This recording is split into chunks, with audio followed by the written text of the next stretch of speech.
It's the Solar One Sci-Fi Podcast. Hello and welcome to this week's monotonous episode 116. Firstly, before the drum roll starts, put that in. I will. The drum roll. It's going. Right. Yes. Right. I would like to congratulate my co-host for reaching 100,000 subscribers. I really do. I think it's amazing. I was buzzing when I saw it on Facebook. I would honestly, you deserve it, buddy. And here we go. Thank you very much. When I set up the channel in I've not finished the intro yet. Oh, sorry. Go. Please go on. Continue. Oh, shall I? I'd just like to say congratulations to Mr. 100,000. So 100,000 light years away in the Delta Quadrant. I present to you my co-host, Michael Ball, a.k.a. Copeland. How are you, Mike? How are you this week, my friend? And I'm fine, thank you very much. Just to say that the Alpha Quadrant to the Delta Quadrant is only 70,000 light years. Oh, don't shut the fuck up. Fuck off. No, I'm very, very honoured to reach this milestone. I mean, when I set up this channel in 2007, the whole point of this channel was literally just to give people a laugh. And although we do sci-fi in this podcast, it is also to give people a laugh. It's very informal. It's just two mates who love our genre, and we just talk about this stuff every week. And that's what we did when we set it up in 2019, I think it was. Yeah, it was 3 years ago. Yeah, 3 years in November. So it's been staggering. So yeah, thank you very much. I've loved doing this, and I am really so pleased that so many people have actually enjoyed the channel. And also your channel, I mean, like I said, your channel is also a fantastic channel. Martin's, well, not mine. By the Gods of Science Fiction, the new name, because I keep thinking of the old name. You know, your channel, I got to know you because of your channel through your reviews of Star Trek Continues. And of course, so we also had Vic Mignogna, very hard to say, on episode 100. So it's very strange that we came full circle, and I've loved all the stuff that you've done on your channel. You are a great knowledge of science fiction movies. As you are, my brother. As you are, my brother. And this is why it's been so successful for us, because we have talked about so many things. And next week, I'm really dreading telling you this. I've done the graphic for it. And you might tell me to piss off if we review it next week. Can we review a film or a show about a guy who talks to his watch and he's involved with doing lots of turbo boosting? Well, I thought we could do him the week after, because I thought next week we were going to do Klaatu Barada Nikto. I tell you what, I would do it next week, but I've done the graphics. So I promise you, the week after, I will do Klaatu Barada Nikto. Oh, yeah. It's the graphics. It's the graphics. But I promise, right? That's the deal, because sly one, I'm watching out for you. All right, so that's it. Next week, if you don't mind, Knight Rider, yes, David Hasselhoff, and then the week after we will do Klaatu Barada, because we saw it. I saw it on one of your Facebook posts recently, where you mentioned that film. What was it called? Oh God, it's gone blank now. What's it called? Klaatu Barada Nikto. The day the Earth. The day the Earth stood still. Well, you suggested it. I did. I mentioned it, but I mean, now it's kind of like, I love to do this because it's all being recorded and logged. Right, that is now officially the original, not the one with Keanu Reeves. No, the original. The Michael Renner. Yeah. But Klaatu Barada Nikto. And it appeared briefly in episode 1 of Star Trek Strange New Worlds, which I'll rewatch today by chance. So I'd like to give that a review. That's a great film. So 2 weeks time, but next week it's the guy with the talking car. Do you know? I'm going. I've got to admit, I was a big fan of it when it first started. Oh, it was so iconic. It did get bad, didn't it? Was it done by the same guy that did the Incredible Hulk? Which is probably a curse. What, Glenn? Glenn R. Larson, or whatever his name was. Well, it's not. I mean, I was more of an Airwolf type of guy. I'd like to do Airwolf. Oh, did you? No, I've not seen Airwolf in many a moon. I wouldn't mind doing that as well. I'll tell you what I bought. I'll tell you what I bought. Blue Thunder. Oh. The TV series as well. I know of it. I don't think I ever saw it. I'm aware of it. Roy Scheider. I've got to admit, I really enjoyed it. Actually. I like Roy Scheider. I remember he was in Sequest and stuff. So, yeah, all right. So look, again, it's amazing because we know so many of these shows. We just start off, and we're already planning 5 episodes ahead, which is quite incredible. So we've got talking cars, special helicopters, and Klaatu Barado Nikto as well. I just want to say, I mean, it did get cheesy, didn't it, when they took on Goliath? Do you remember when it? I don't remember Goliath. I know the episode, but I remember. Well, Goliath were like what was the Goliath? truck, wasn't it? Goliath were like the big truck it destroyed. Oh, kids. was it a truck? I remember car. Yeah, but the villain had plastic surgery to make himself look like Michael Knight because he was obsessed with him. You know what? I've not. So it was. I'm going to watch that between this time next week. So I need to see that one again. If you've got the Goliath episodes, could you drop me them all? Could you drop me the Goliath episode? Yeah, I will. Because I think that's where we need to focus. All right, okay, right. Easy. Okay, between this time next week, I will. This villain is so in love with him, he makes himself look like Michael Knight, and he wears a John Travolta Saturday Night Fever suit and a cane. And it's him playing 2 parts. He's got a goatee. Oh my God! Terrible. Do you know what? I've forgotten about it. But now that you're starting to talk about it, it's so incredible. Whole kind of thing. It's like lovely. Yeah. There's a lovely American early '80s show. I love American '80s series. I do. I like the '80s. I love '18. Dukes of Hazzard. I love it all. I love all that era. I can't stand it now. I can't. I can watch 1 or 2 episodes, but. It gets on my nerves. I don't know. 18 gets very annoying. But I will say the film was good with Liam Neeson. I didn't fancy that actually. It was like a remake. I enjoyed it. I really enjoyed it. I've not seen that because I don't like most reboots, remakes of it. It often doesn't work. But, and it worked for that. It did work quite well. And the Dukes of Hazzard had a reboot as well, didn't they? Had a remake as well. So, yeah, all right. Well, look, we'll do Knight Rider because I completely forgot about the Goliath one. But all I remember very, very vaguely was David Hasselhoff with a goatee. So you watched that.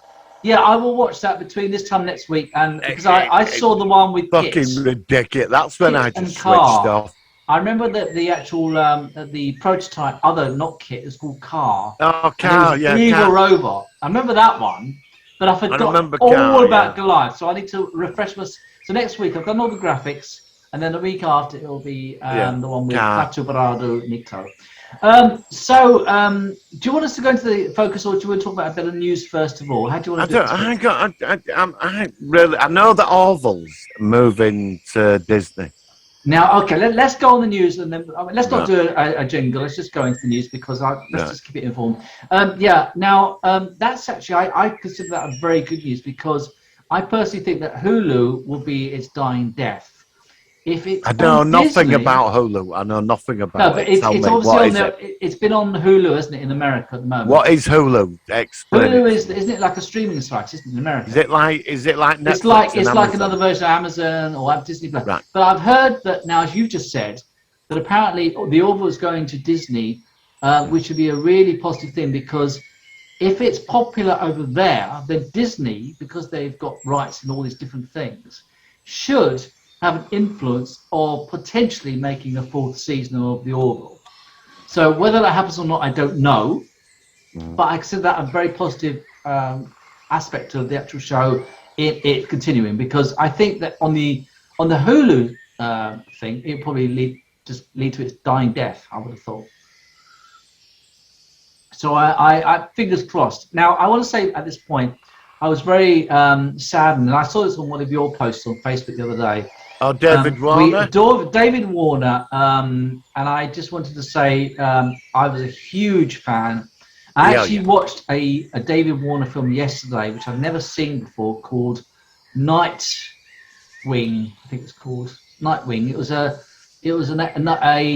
late 70s vampire bat film that Dr. Freedom on YouTube, check out his channel as well for Doctor Who fans.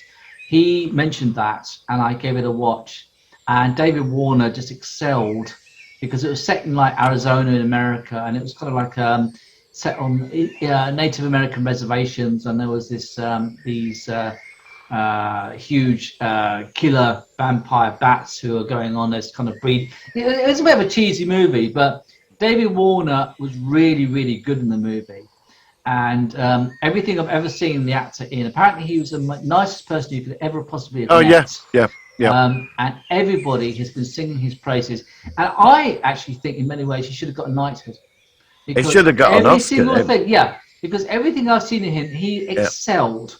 Like John Hurt kind of feel. He had a John Hurt feel about him. Yeah, it did. And I am very sad because I will never forget him as Goldman Dredd. There are 5 lights. And in Titanic, and in Time Bandits, and in Time After Time. There are, and Doctor Who with the 11th Doctor as well. He has been in everything. So I just wanted to say for anybody else who's he will be remembered. He'll be remembered with great. Michael Sheard did quite similar, wasn't he? Mr. Bronson, he was sort of. Yes, Michael Sheard was in everything. Careers. He was in Star Wars. He was in Doctor Who multiple times. Yeah. Grange Hill, Albedo St. Pet. He was one of those actors that you kind of never forget, and every time you see him, whatever role, he just stands out. And the same with David Warner. I was very sad about that. I'm just thinking Time Bandits when that one of his assistants said, when he's the devil, he says, "But what are you going to do with the universe when you recreate?" He said, "Parrots. I'm getting rid of parrots, and we're going to have digital clocks and calculators." Well, that's it. You've got to have a focus, haven't you? Yeah. I've not seen Time Bandits for a long time. He's superb. He was superb in that. So so this week we are dedicating this episode to you also will be, the actor. he will be missed. I can't remember the actor's name, but he was also Worf's brother, adopted brother in The Next Generation. He was in one of these mobster films. I can't remember his name. He died on the same day. Savino. Yeah, he died on the same day. He died this week as well. Yeah. So I just remember him predominantly for the Worf Rozhenko brother character. Nikolai, I think his name is Nikolai Rozhenko. So another great actor who's gone. Apparently he was also had a great prominent career and was well respected. So so it's been a week of saying commiserations to 2 great fine actors who will be sorely missed by a lot of people, but their legacies will remain. So so there we are. Any news your end? Actually, let's talk about the Star Trek news. That's it, really. I mean, we've got a few Star Trek things. We've got. I saw what came out. Well, I was out most of the weekend, but when I was in Sunday, I finally got home. Honestly, I've been full on over last week. Yeah. Okay. And from this weekend, that's it. I'm free now. I've got time to do stuff. But I did catch up with. I didn't think a lot came out of San Diego this year, unless I've missed a lot of it. Okay, but I did see the Next Generation thing. Yeah. Right. So let's talk about that first of all. So obviously they're all in leather, which was quite an interesting thing. They look more like they were members of Section 31 than Starfleet.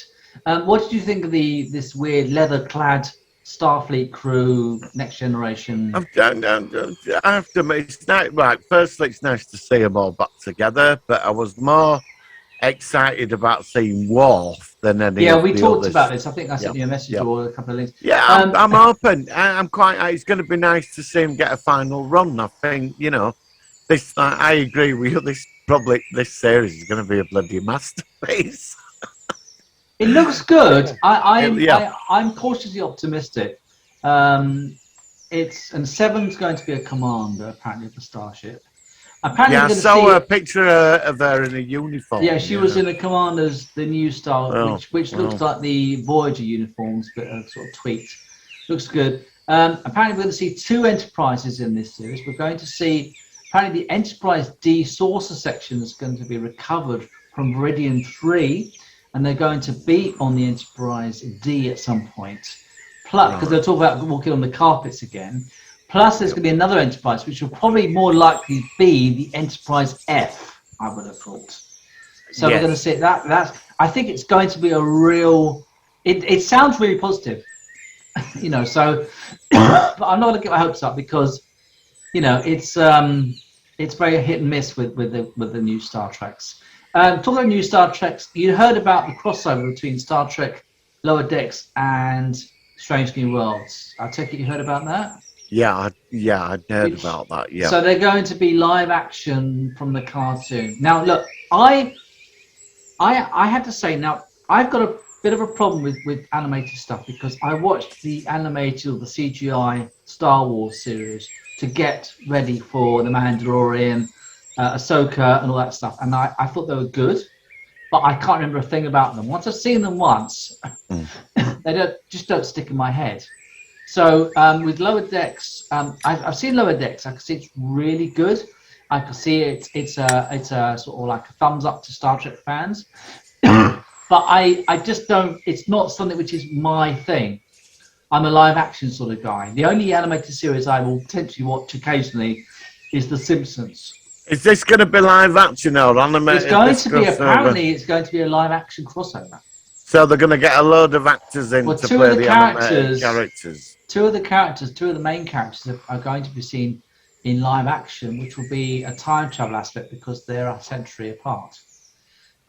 So I think it's good, but I would have much rather seen a crossover with Discovery or even Picard than Lower Decks. But that's just me. But it's good. I like series crossovers. I've always liked them, but it's a bit different when, to me at least, it's an animated series, which to me doesn't quite have the impact of the animated series don't have the impact of a live action series, shall we say. Yeah. How do you feel about it? Are you bothered? Are you? I'm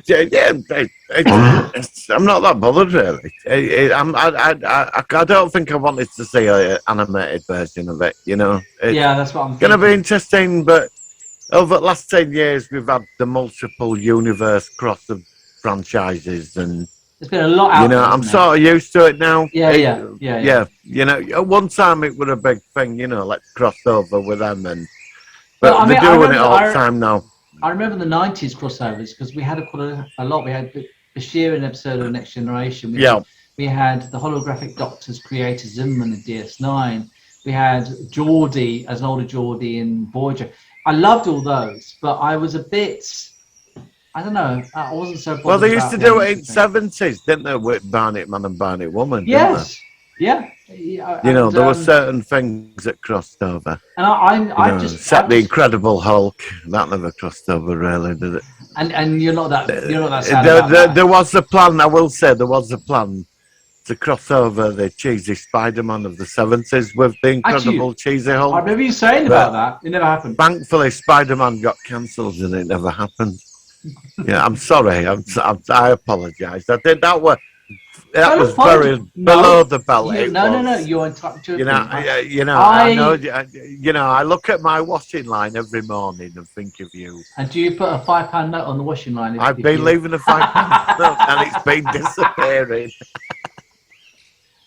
It's a great series. It's not for everybody, but it's funny. It's funny because we like so many things, and most things we really click on. Well, because of you, right, which I will blame you for, that on my recommended list, I keep getting clicked. I watched one the other day. No, I did. About, I'd say once every couple, I do watch some clips.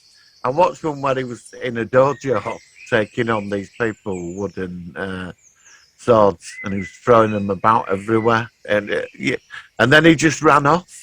He just ran off through the door. Do you think the Marvel film version of The Incredible Hulk is better than the Bill Bixby? I'm not going to say anything. Because you're my friend, and I'm not going to say anything. I'm not going to. Shall we move swiftly on? Even though we've got a sand person like that behind you right now, it's... No, I'm not going to say anything. I think it's not right. No. Fair enough. Well, look, that's fair enough. Now, the Orville is obviously coming to an end, as we say. So, you saw the one before. Next week, the final No, we've got 2 more. So, let me just ask generally, because I think we should do a review of season 3. How have you found season 3 compared to the first 2 seasons before we move on to our questions? That's a weird one, isn't it? It's been a bit different, isn't it? Oh, it's been totally different. I've got nothing but praise for this series. I've not watched last week's episode, so by tomorrow, I'm going to you'll be able to see it. Yeah. I'm trying to get the reviews up as quick as possible. I'm going to get. Oh, that's right. You've got a life. You've got things to do. You know, you've got to make. But I will say, the last one I saw was absolute genius, and it was funny. The whole Kalon creation. Oh, yeah. And I found that they were running that story in the background, and you had the feminist society, him, the engineer guy having it away with the security chick, she gets to bruising him up, exactly. And the great scene was when he's in bed and his teeth are dropping out of his mouth. I couldn't stop laughing. He said, "I think now we need to have a small break." And she's in bed crying next to him. Yeah, because she's too. It's quite a bizarre kind of. I don't think it's ever done in science fiction where your character from a world with higher gravity higher gravity, so she's stronger. And so when it comes to a physical relationship, she's beating him up. But the first one said that, didn't she? You remember her? In the first season, she said she had issues dating men. Do you know what? I'd forgotten that until you said. You were right. She did say that. I can't remember her name. Dating, but men are scared of me. Yeah, that's right. Actually, I'd forgotten about that. That's good. No, that's brilliant. I like the whole Kalon thing because it's when the president arrived for the family, and there was the thing with Charlie and that new Timothus, the one with the emotions. Yeah.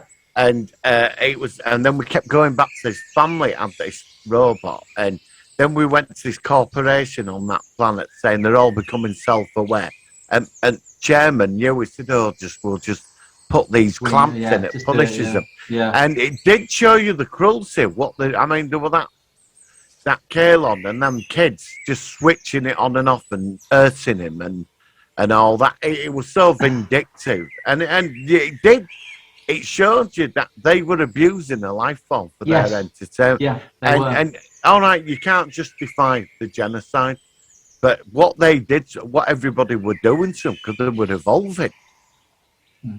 And you know, they asked for the freedom, and they said, "No, you're slaves." And it was sort of that Charlie sort of started to understand that. You know, I don't agree with what they're doing, Caleb. No, but it's the actual it was aspect very of what's clever. going on. Yeah, I agree. Incredibly well put together. And the scene with the Doctor and Isaac, when finally she got that loving moment and he froze. That's it. And then he lost the emotions again, didn't he? Very like Data. Very much of Data. I think he's got emotions anyway. I do. I think he has emotions. Well, but I think the aspect is he's learned emotions. He's learned them from an unemotional state. He's learned how to interact, and those interactions are causing his own emotions, rather than actually getting. It's very clever. You kind of look at the philosophical kind of ideas of who you are and whether emotion is based on intelligence or whether it is something which is inbred. I love that. This is something which science fiction does so well. I think what he did, he experienced them for 5 minutes, but I think because the last two I think that, although he's forgotten it, I think he will still imprint on that to a degree. But in the last season, when the Kalons started attacking, he took their side and he thought it was wrong. Plus, there were episodes where he stuck up for her kids. Yeah. And he does care. It's a very interesting thing. He tried killing himself.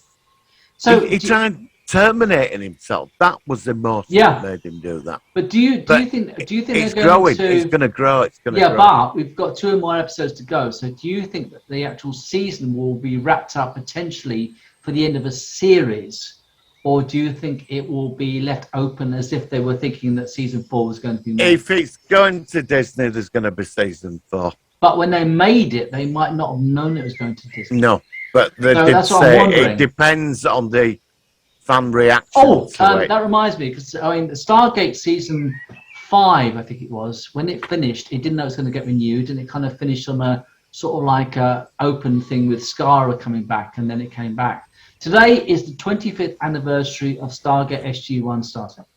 Well, Stargate had the dodgiest. It were moved around everywhere. I know it was. In the beginning, a lot of people thought it was. It was TNT, I think, had it, and then they got rid of it. Yeah, there was Showtime. Went somewhere, Showtime, that was it. And then it went over to Sci-Fi. Yeah. They got rid of it, and it went somewhere else. It went all over the place, and it lasted 10 seasons. So I know we keep talking about it, but please, can we have an update? A new season of Stargate, for crying out loud. Yeah. Everything's back. Yeah. It needs it. There's a real void for it. So so the Orville, I'm very interested to see what happens in the next 2 weeks.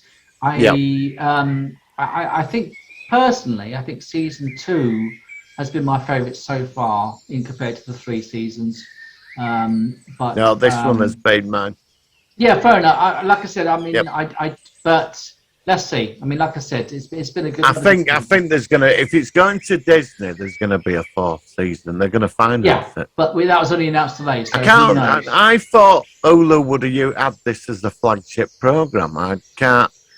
If it's a streaming network, I can't understand why Hulu would drop it then, and they go to Disney. I mean, we talked about this earlier on. I don't know much about it. It started at Fox, then to Hulu, now Disney.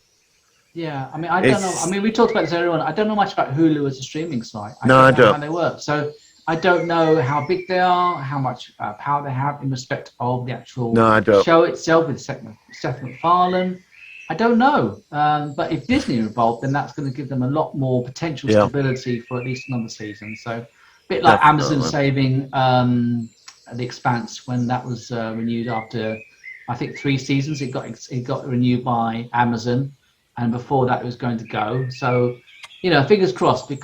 But then I know Seth MacFarlane's involved with some other shows now, so it might not happen. I don't know. It's a shame. It's a shame. And if it is its demise, it'll be COVID. It'll be COVID that ruined it, which is a great shame. Right, on that note, I think we should go into our focus of the week. Are you ready? Yeah, there's no news from me. No. One thing. Is Andor starting next week? Andor's not started until the 31st of August. I thought it was on before 31st. But next week is the new Predator Prey. Predator Prey is out in about a week's time, apparently. So I've got to check that out. Right. Okay. Is that next week? Yeah, it's about. I think it's like something like the 6th of August. I need to check it out, but it's about a week's time. Before we move on, a lot didn't come out of San Diego, did it, this year?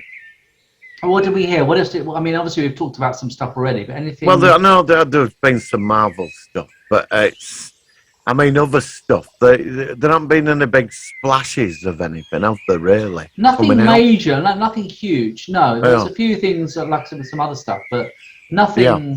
Not like a few years ago where you were just. They're talking about some new Star Trek series again. They're talking about two with female leads. But I mean, I don't think that the Section 31 series is going to happen for some reason. I don't think it is. I think it will be a Starfleet Academy series and a series set after Picard. No, I think they've got that with that Prodigy. Do you? Yeah. I've not seen Prodigy, and I can't bother with it. No, I can't either. I've seen the first few. I've dropped out of the other one as well. Lower Decks, this is what I'm saying. I mean, you're like me. I mean, I think they're fair enough if you like them. It's nothing against them. It's just not for me. I've tried them. I just find them instantly forgettable. And I'm really sorry because I'm a Star Trek fan, but I like live action. So if they're doing 2 new series, I assume that will be live action.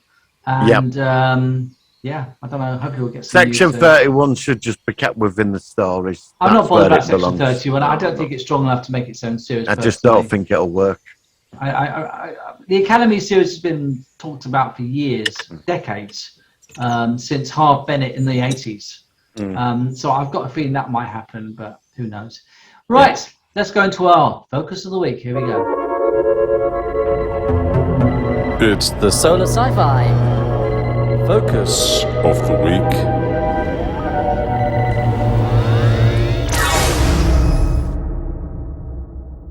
All right, so this is a film which is from 1972. It features Bruce Dern, and it is a very, it's described as an environmentally themed American post-apocalyptic science fiction film.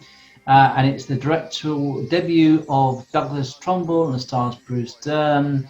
And that is, of course, Silent Running. Now, this is a film, before I ask you when you first encountered it, Martin, it's one of those films that I've always remembered seeing, but I can't remember the first time I saw it.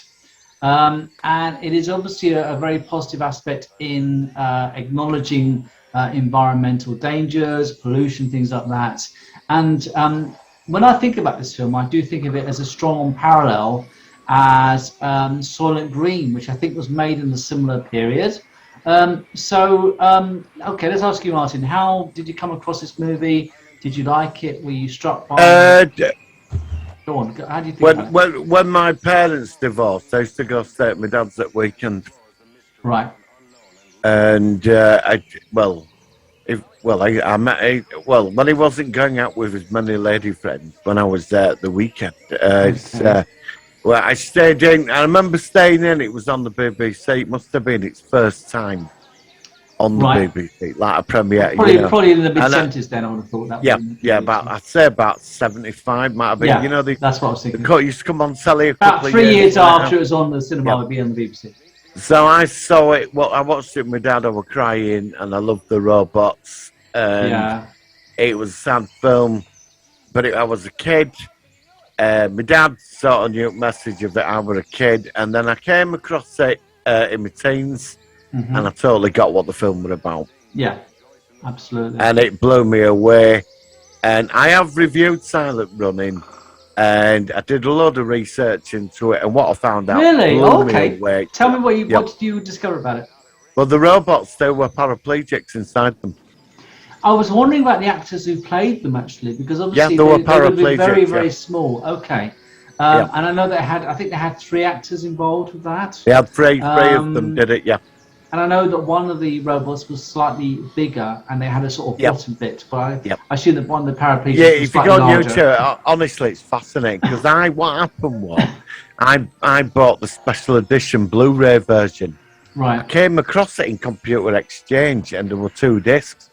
And you got a booklet, and I watched all the extras on it, and I never knew. I watched the documentaries, and I was blown away by it. So this film means a lot to me. It's very, very special film. It's a highly intelligent film. I thought Bruce Dern stole an Oscar. It's Bruce Dern's movie, and it's probably his career highlight.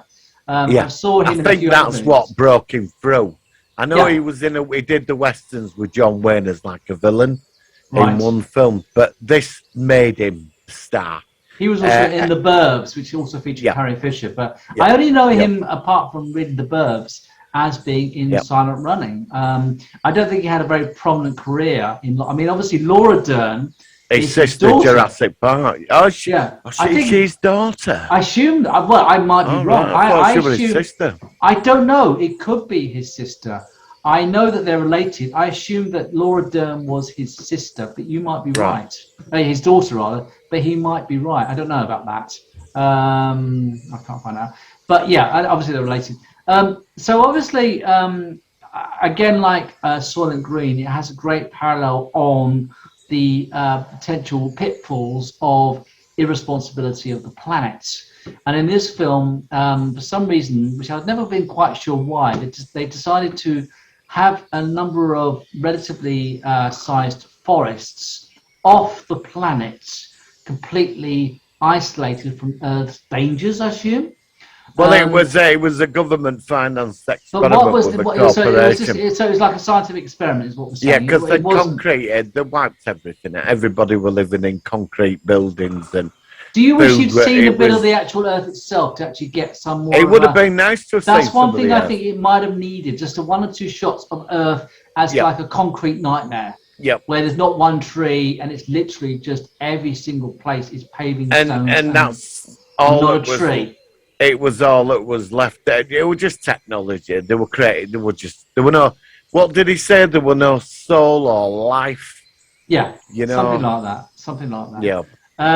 And obviously the paraplegic actors. I didn't know that actually. That's quite interesting because when I was growing up, watch the documentaries. They're on YouTube.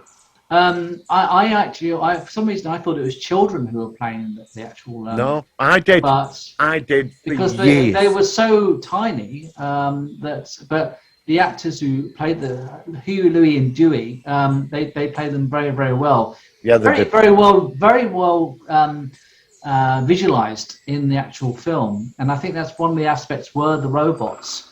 It gave the film something unique, and again, it was Bruce Dern's character as someone who was so kind of like he knew what was going on in the world, and there was these characters on the ship who just couldn't give a shit. Basically, they were driving around these electric buggy things around the greenhouses.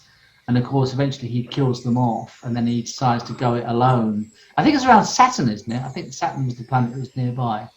Well, I think they blew the other two ships up. They were ordered to destroy them and return to Earth. Well, in the end, they had some jettison they had some idea to completely quit the whole idea, the whole experiment, and just to go home. And of course, Bruce Dern, he couldn't sacrifice what he created. Yeah, because they were near Jupiter, weren't they? And because of the gravity wells and I think it was Saturn or Jupiter. I think it was Saturn, but it was around that sort of the gas giants of the solar system. Yeah. So I mean, I suppose I have to ask. I mean, do you think it still stands up well today? Is it? I do. Yeah. I think the message like Soylent Green. I mean. There is a parallel. The message is that because we could end up like that. And I think in many ways both films have more of a significance in 2022 compared to 1972. Because I mean, obviously that means that Solomon is 50 years old this year, and that's what we've done to the planet. I'm not going to go on about the ecology because people don't want to hear that, but it does show how mistakes could be made. And in some ways, since then, have been made. Well, they were just. It makes it more poignant. I mean, they didn't give a shit, did they? Rest of the crew. No, they couldn't give a I mean, they drove them buggies over plants. On the plants. Didn't mean shit to them, did it?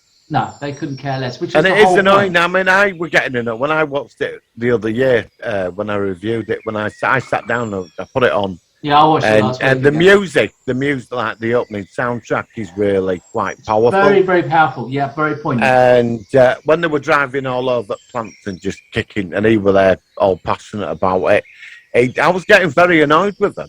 I was getting, they were infuriated. Well, obviously that was the whole point, and it works very well. It works very well. Yeah. It does work well. And I thought his character, I found his character fascinating because he was so beyond them. Yeah. And all they cared about was just they were just getting paid for this. It was a job. It was a job. Yeah, but then again, you can't blame them because they were probably brought up in a world without all that. What I mean? Is that thing? If they brought up without all that, then they don't know about the beauty of it, do they? Yeah. I'm not going to dwell on it, but it's like where I live, where some of my locals, you can tell that they're in a place where they've lived here their whole lives, and I've lived in different places, and I've seen seen things, and I know things I like and things I dislike. But you get people who are born into environments where they don't know any different, and that's a very sort of poignant point of the film. I mean, and I think that's one of its strengths, actually, and I think that's what makes it so memorable. I mean, because in some ways you can't blame them. All right, I know it's wrong what they're doing, but if they've got no concepts of it, I mean, they should know better, but they didn't. The question is it their fault? No, but people often just don't know. I don't mean to sound critical, but a lot of people tell me. A lot of people just don't have a clue in life, and they just go around, and a lot of people just don't seem to get the bigger picture, and that is the worrying aspect about humanity. Because people like you and I will probably get it. Because I think to appreciate science fiction, you have to have a certain awareness of things in the world, which science fiction is something which teaches you awareness in so many different capacities. I'm not a guard. Like my parents were sort of into it. We had a garden. We had a big garden. We had a semi-big garden. They were looked after. I mean, I used to mow it for them. Sure. But that was it. I mean, but it's like I'm not good at gardening. I think people have a talent for it now, but the thing is, like where I live, there's a big park. I like to go in there. I like to sit with the trees. I get a nice I like vibe to sit by from water. plants. Yeah, I do. Yeah, I like the ocean. I do I like all nature. that because I like nature. There's a connection. We're connected to it. And we need it, you know. Luckily, but a lot of people don't. We have a private garden here. A lot of people don't get appreciate that. You and I, obviously, from what I've gathered, you know, I know that nature to me is an important factor. I hate our environment where my road is particularly. It's quite a densely populated area, lots of houses, not many trees, lots of paving stone, concrete, and things like that. And I personally, I like just to go away, get in the car, go to 100 Acre Woods or something, and have a little picnic and just sit under a tree and listen to the birds singing. That's important to me. I went to a film fair on Saturday. I'd never been to it before, and it was in a square in London. We have these squares in London, and it was a beautiful morning. It was about 9:30. I popped down there. It did start at about 10:30 or something. I was meeting some friends. And I got there an hour before a beautiful square full of trees and plants, stunning square. And it had houses round it and this big hall where they had this thing. And I sat in there and there were birds in there and all that. And there were no noise. And this were in Holborn, in Central. Yeah, that's surprising in that part of the part of London, there were no noise. And I sat in this square and I had a coffee.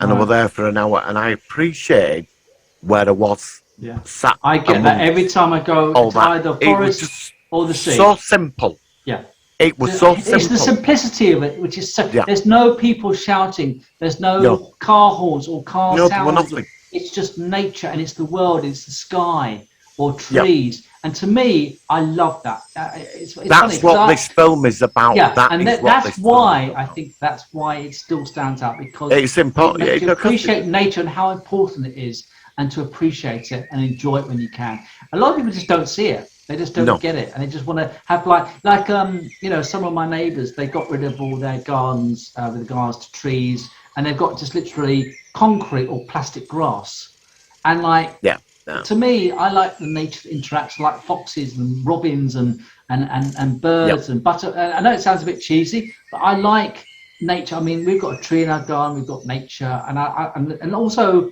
representing the different seasons.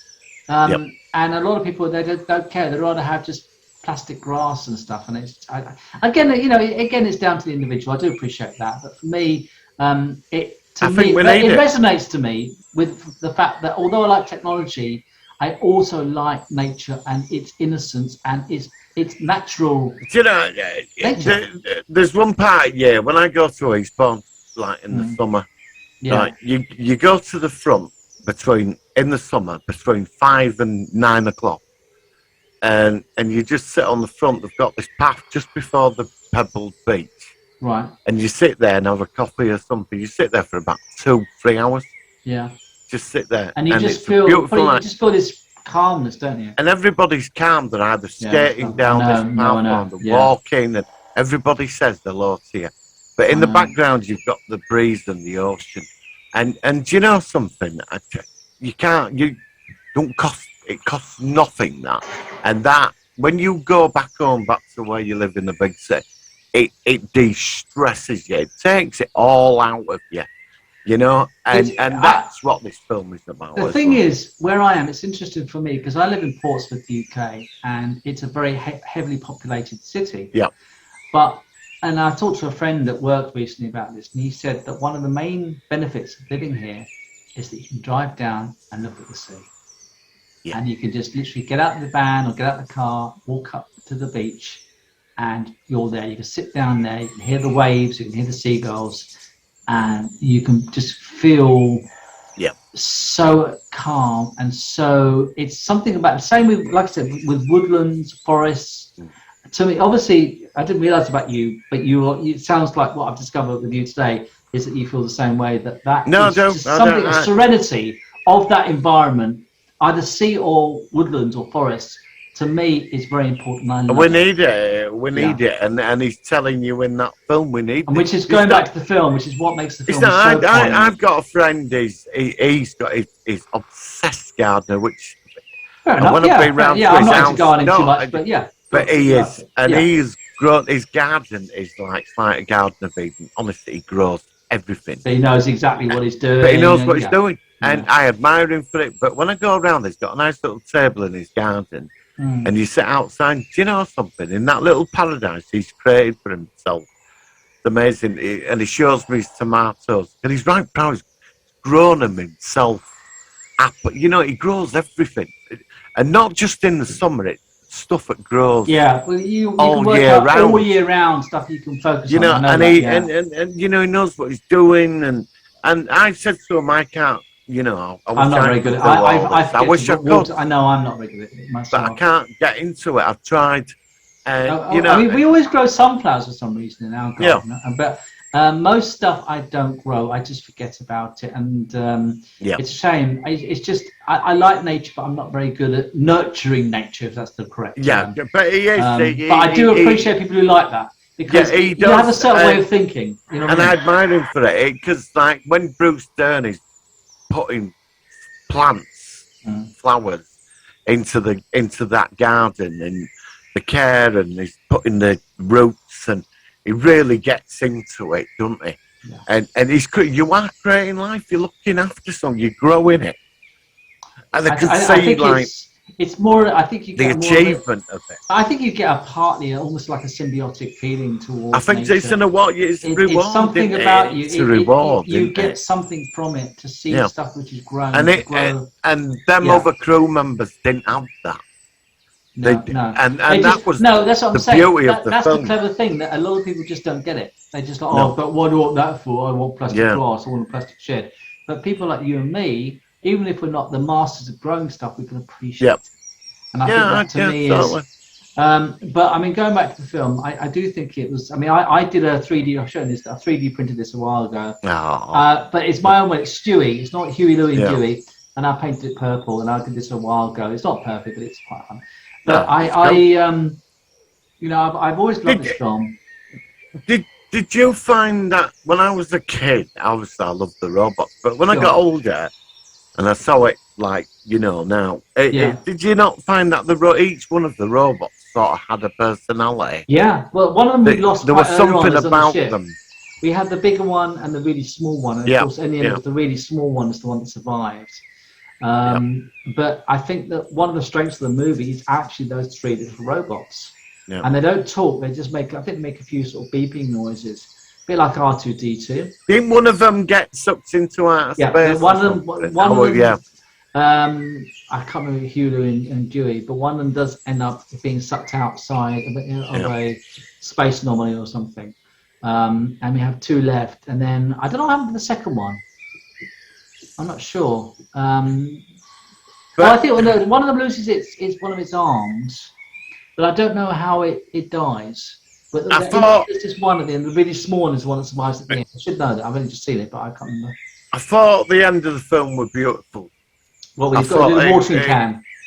Yeah, and the domes when they got blew off the ship. And also, did you know those dome ships were reused in Battlestar Galactica? I was just about to, and the sets. Yes. And the sets as well. Oh, I didn't know the set was reused. Yeah, the sets, because on the documentary, and some of them set it, you know that inside, like, because in Battlestar Galactica we count Iblis. We saw them in the garden. It's the same set. Yeah, now I'm thinking about it. And apparently that was all filmed on some abandoned aircraft carrier.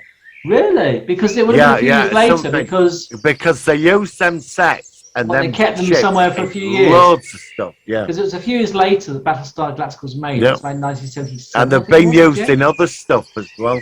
And the set. I was going to say, I think they did a CGI version of the ships as well for the new Battlestar. So it was kind of like immortalized even in the new show, even though it was the original. They kind of kept it. They kept all the old ships from the original Battlestar. But that set, they did use that a lot in the 70s and early 80s and stuff. And them ships, I've seen them in other stuff as well. You know, So, I mean, again, it's one of those films, a bit like Swan and Green. Should it be remade? I think it could. No. Well, no, you don't. Do you think it should be remade? I think that given how nature is and the environment is, especially with global warming, more poignant than say 50 years ago. I wouldn't mind seeing an attempt at being made, whether it's successful or not. It'd have to be different. I agree. I think we'd have to say Earth. I think that's the one thing which I wouldn't have minded, just seeing a couple of scenes of Earth as a concrete nightmare. Yeah, there was a film. Only thing that I need to say. There was a film similar to this, but it was about food production, Saturn III. Oh, is that the one with Kirk Douglas? Kirk Douglas. I've seen that, and the blonde one. And the weird robot thing. Well, that was good. I like that film. When she leaves, because there's like, it's the same situation. The planet up. When she goes to Earth, you see Earth and it's all black. Oh, we got to review that in a few weeks. Yeah, you see it. From what I remember, I've got a copy of that. I've got a copy of that. If you want me to, superb, but definitely, I would love to review that. Yeah, Saturn III. Let's put that on the list. Yeah, put that on the list. They're on that moon trying to create a new form of food to feed everybody back at home. Oh God! Do you know, and this you is what I love. Do you know what? You see Earth. This is what I love about this podcast, because you remind me of things which I forget and links up. That's brilliant. Saturn III, put that on the list. Absolutely. And a lot of people were saying that sort of. No, that was a great film. Yeah. But it was a similar thing. It was a similar thing. They were creating food because everybody on Earth took drugs and they all lived on this like. You see Earth, it's like a different colour because of pollution and whatever. Yeah, it reminds me of the episode of the Star Trek original series where they go to the planet and they're on the Enterprise, but it's not the Enterprise, it's a replica. And occasionally you look through the windows, and you look through the windows, all you can see is huge crowds of people looking through. Yeah, where the planet is so overpopulated. That freaked me out. They're trying to generate a germ to kill off the people. I love that. Yeah, and they all want, because none of them can die, can they? No, and they're trying to. Why didn't they just build fucking spaceships and go to other fucking planets? Maybe they can't do warp drive. Maybe they're too primitive. Maybe they can only do like. Really? Maybe there's not many planets on that solar system they could go to. You got to think about that. But that's brilliant. Anyway, Martin, I love it. Honestly, Saturn III, another one is on the list. But all right, so Knight Rider next week, Glassoo Bernardo Nectar week after, and then Saturn III. Yeah, that's it. That's the schedule for now. Brilliant. That's absolutely fantastic. Yeah, I hadn't seen that in about 20 years. Saturn no, I've got a copy of it. I'll let it to you. So you would appreciate. I'll give you let you have that watch, because that's well worth a watch. And what's the blonde actress now? I can't remember her name. Heather Locklear? No, Farrah Fawcett. That's it, Farrah Fawcett, because I know she was in. Was it Harvey Keitel who played that weird? I think it might have been Harvey Keitel. I think. I know Kirk he was Douglas that weird one that turned up. I have to give it a rewatch. I'll rewatch it before in 2 or 3 weeks' time when we do it. But yeah, because all I remember is that I remember her going back to Earth, and it looked awful. And then there was that robot running around with that guy's head on it. Yes, all I remember is the robot and Farrah Fawcett. That's all I remember. I know Kirk Douglas is in it, but I can't remember what his role was in it. But all right, let's put it on the list. All right, Martin. Well, thank you for that. I suppose out of 10, what would you rate it? Let's give it a rating now. Since I've enjoyed this so much, I'm going to give it a 10. Yeah, I'll give it. I never give a 10. Classic. I never give it 10, so I'll give it 9.5. Yeah, I feel very. It's a powerful film. That film's up there with 2001 and several other massive classics from that era. I saw a review of that. The guy who does I can't remember his name. Radio reviewer, I can't remember his name. Mark Commode. Oh, Mark Commode, yeah. And he was actually he was just talking exactly what you said about the fact that at the time he was paralleling 2001: A Space Odyssey and this film, and he was just saying how he says that this film is one of his favorites of all time, even though 2001 is also considered a sci-fi classic. It's just one of those films that kind of stands out. Have we done Outland with Sean Connery? I was thinking about that when you brought up the film with Kirk Douglas, That's another I'd similar like film. to do that. Let's put that on the list as well, because that's another one I've got as well. I've got all these films. Yeah, I've got Outland. Outland's good as well. Bloody good Yeah, film. Sean Connery as well. So, yeah, that's what I like about the show. So, shall we do Outland after Saturn 3 then? Yeah, put it on the list. Right. I wouldn't mind fitting in going back to a Doctor Who episode soon. I'd like to do the 8th Doctor soon, but we'll definitely. Yeah, all right. Let's. I mean, and that's it. We've got the next few. I mean, I have to get on Photoshop work, but that's fine. I like doing it. Yeah, Outland's well. That's not a good one. So yeah, brilliant film. I'm glad you enjoyed it. I rated 9.5. And like I said, it gives you a message. And of course, I think what's poignant is that it's 50 years on since that was made, and how humanity has done some pros and cons since then. And we are trying to make the best. And I like that. And Soylent Green had the same potential as aspects as well. And both those films are films I've never forgotten and I'll always enjoy in future replays, I guess. All right, Martin, so let's leave with the outro, the Doctor Who outro I created. Next week, like I said, we're going to be doing Knight Rider, where we could talk to our watches and everything like that. Like that. So good cheesy 80s fun. And until then, we will see you on the Solar One Sci-Fi podcast. Live long and prosper. Live long and prosper.